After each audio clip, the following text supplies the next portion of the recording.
Hi, my name is Sylvia and I'm 60 years old. I'm an art facilitator at a high school. I'm not retired. Quilting started off as a hobby. It started out with my son moving out of the apartment and leaving a bag of clothes from college in the closet. So I took it all together, cut it all up, and I made him a quilt with that. That's where it kind of started. I've never done anything halfway. It's always like, I'm going to do it all the way. I'm not going to do it at all. It's as simple as that. I always say when I come into this room, it's like when Dorothy walks through the door, when she comes out of the black and white house and goes into Oz, and that's the way I feel in this room, always. I'm surrounded by my fabric, my threads, my machines, my needle. I'm fine.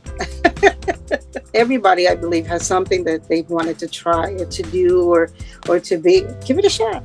If you always wanted to try dancing, go take a dance class. Why? Forget it. If you wanted to learn how to try different recipes, go and do it. If you can do it, do it. Or YouTube is there, thank goodness, that you can look up anything and learn how to do something new and learn how to use YouTube. Whenever I have workshops with grown-ups or kids, I always tell them, remember when you were 8 years old and you weren't afraid to make something? You used all the crayons, you used all the colors, you used everything.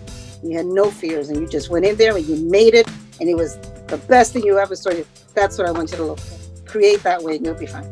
So just be creative, have fun, wear the red lipstick if you want to. Wear what you want to wear, dance, learn to cook, do whatever you want to do, because what's the point of saving it for later? Do it now while you can.